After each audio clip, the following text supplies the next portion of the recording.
Sebenarnya dari dulu, Indonesia itu nggak pernah mengakui kalau ada negara yang bernama Israel. Bahkan, negara kita tuh nggak punya kedutaan khusus ke Israel. Makanya buat lu mau ke Israel nih, entah mau ibadah, mau liburan, lu tuh harus ke Singapura dulu, baru ke Israel. Karena di Singapura itu ada kedutaan khusus ke Israel.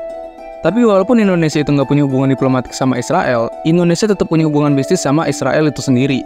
Bahkan produk dari Israel itu banyak yang sering kita lihat di lingkungan sekitar kita. Nah, tapi belakangan ini semenjak konflik Israel-Palestina memanas lagi, muncul aksi rame-rame untuk boikot produk Israel sebagai bentuk dukungan kita ke negara Palestina. Karena aksi ini sudah beberapa kali, tentunya kita menghimbau kepada masyarakat untuk menahan diri membeli produk-produk yang berkaitan dengan Zionis Israel, produk Amerika, produk Eropa, yang insya Allah masyarakat sudah paham merek-mereknya. So, makanya di video ini gue mau bahas, sebenarnya efektif gak sih kalau kita tuh rame-rame boikot produk Israel yang ada di negara ini? Atau justru tindakan ini malah merugikan diri sendiri? Oke, biar nggak banyak basa-basi, kita harus tahu dulu nih, apa sih tujuan dari boikot ini?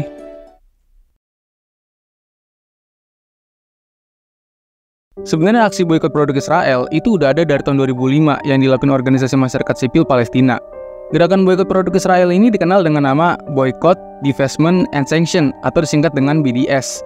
BDS is Boycott, Divestment and Sanctions. It's a global campaign based on a Palestinian civil society call that came out in 2005, a year after the International Court of Justice ruling against Israel's wall in the occupied territories. Singkatnya, BDS ini dilakukan dengan cara mengajak masyarakat untuk berhenti beli produk-produk yang berasal dari Israel, entah yang diproduksi di Israel langsung atau perusahaan multinasional yang bergerak di Israel. Nah, BDS ini adalah propaganda terorganisir dan tujuannya itu untuk memberikan tekanan ke Israel dalam ranah ekonomi dan politik. Yang mana dengan dilakukan boikot ini, harapannya bisa mengurangi pendapatan Israel sehingga membuat pemerintah Israel mengubah kebijakan. Selain itu, boikot produk Israel juga bertujuan untuk meningkatkan kesadaran masyarakat internasional tentang konflik Israel-Palestina yang lagi memanas. Jadi dengan adanya aksi boikot ini, harapannya masyarakat seluruh dunia itu tahu kalau situasi ini udah genting. Nah, tapi sebenarnya di zaman dulu, pemerintah Israel dan Amerika itu sempat nganggap remeh BDS ini, yang mana mereka nganggap kalau ini cuma angin lewat doang. Tapi perlahan, gerakan BDS ini ternyata berhasil gitu mempropaganda Israel dan para sekutunya.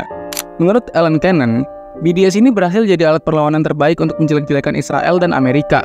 Karena BDS ini bukan menyerang secara militer, tapi secara psikologis dan ekonomi. Akhirnya sampai sekarang, BDS ini jadi gerakan lokal di beberapa negara, salah satunya di Indonesia.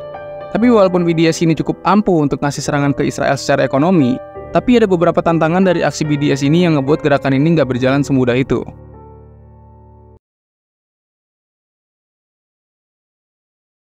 Sebenarnya aksi boikot ini serba salah, karena walaupun BDS ini jadi bukti solidaritas, tapi ada beberapa hal yang jadi pertimbangan ke depannya. Karena yang namanya boikot itu nggak cuma merugikan pihak perusahaan aja, tapi beberapa orang yang terkait dengan perusahaan itu, mereka juga kena imbasnya. Misal, perusahaan dari Amerika atau Israel yang beroperasi di Indonesia, dan tiba-tiba ada seruan boikot produk US dan Israel. Karyawan yang bekerja di perusahaan itu, mereka juga kena imbasnya, walaupun karyawan yang kerja di situ belum tentu kan mereka pro sama Amerika dan Israel. Dan selain dari karyawan yang bekerja, para pelanggan yang udah setia sama produk itu, mereka juga kena imbasnya. Karena bisa jadi mereka itu udah cocok sama produknya, dan bagi mereka nggak ada merek lain yang kualitasnya sama. Makanya seruan boikot ini tuh masih belum dilakukan secara masif gitu, karena ada beberapa perbedaan pandangan dan kepentingan. Sedangkan kunci utama keberhasilan boikot ini adalah dilakukan dengan cara masif. Bahkan ada profesor manajemen dan organisasi lingkungan yang bilang, aksi boikot ini seringkali nggak efektif gitu, karena ada faktor kebiasaan pelanggan yang udah ketergantungan sama produk yang diboikot. Dan biasanya aksi boikot ini juga dilakukan atas dasar emosional. Kayak misal kemarin muncul seruan aksi boikot McDonald gitu, karena ada berita McD itu bagiin makanan gratis ke tentara Israel. Dan akhirnya diklarifikasi langsung sama pihak McD Indonesia bahwa McD Indonesia itu nggak terhubung dengan kejadian operasional maupun keputusan McD di negara lain, termasuk yang ada di Israel. Lagi menurut gua, sebenarnya sah-sah aja sih kalau McDonald di negara sana itu bagiin makanan gratis ke tentara Israel. Karena gimana pun ya, mereka bakal dukung negara mereka ya kan. Dan kalau kita mau bandingin sama aksi boikot lain, kita bisa ambil contoh seruan boikot dari organisasi hak asasi binatang yang pernah boikot KFC. Faktanya boikot itu nggak sejalan sebagaimana mestinya ya kan. Karena yang setuju sama boikot KFC ya organisasi itu aja. Nah makanya aksi boikot itu ada beberapa tantangan yang membuat boikot ini nggak berjalan mulus.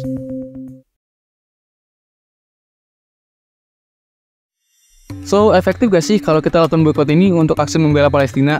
Sebenarnya boikot ini bisa efektif, tapi bisa jadi nggak efektif. Karena kalau ini dilakukan secara masif atau serempak gitu ya, ini bisa memberikan tekanan finansial ke perusahaan itu, dan otomatis memberikan tekanan ke pemerintah di sana. Tapi di satu sisi, aksi boikot secara serempak ini susah dilakuin, karena produk-produk yang masuk list boikot itu udah terlanjur jadi kebiasaan konsumsi masyarakat. Sedangkan merek lain itu belum tentu bisa nandingin produk yang mau mereka boikot. Makanya terjadi dilema antara pro sama yang kontra. Kalau kita rame-rame protes dan tutup paksa toko yang ada, justru ini bisa berbalik ke kita secara hukum, karena gimana pun sebelumnya mereka udah punya izin usaha duluan di sini. Makanya satu-satunya cara kalau boykot ini mau efektif adalah dengan cara mendapatkan perhatian dari media. Apalagi kalau brand itu jadi punya image buruk gitu di media. Karena salah satu faktor yang membuat boykot efektif adalah seberapa besar perhatian media yang dihasilkannya, bukan dari seberapa banyak orang yang setuju dengan aksi boykot itu. Dan kalau kita lihat dampak jangka panjangnya, aksi boykot ini sebenarnya kebijakan emosional yang bisa jadi bumerang ke negara kita sendiri. Karena yang terdampak dari aksi boykot itu bukan cuma perusahaan aja, tapi para pelanggan dan karyawan yang kerja di sana juga mereka kena imbasnya gitu. Yang ada kalau aksi boykot ini dilakukan dengan cara yang ekstrim, bisa-bisa malah meningkatkan angka pengangguran di negara kita.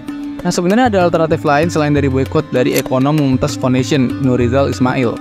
Yang mana beliau bilang kalau alternatif lain dari boykot ini adalah dengan cara investasi. Misalnya kita secara sadar menarik investasi dari perusahaan yang memang mendukung gerakan Israel ini. Atau misal lu punya saham di perusahaan apa gitu yang pro dengan Israel, lu bisa tarik itu. Itu alternatifnya gitu yang beliau bilang gitu ya. Coba menurut lu efektif gak sih negara kita lakukan boykot rame-rame ke produk Israel? Coba tulis di kolom komen. So, sekian dari pembahasan kali ini, semoga bermanfaat dan sampai jumpa di segmen selanjutnya.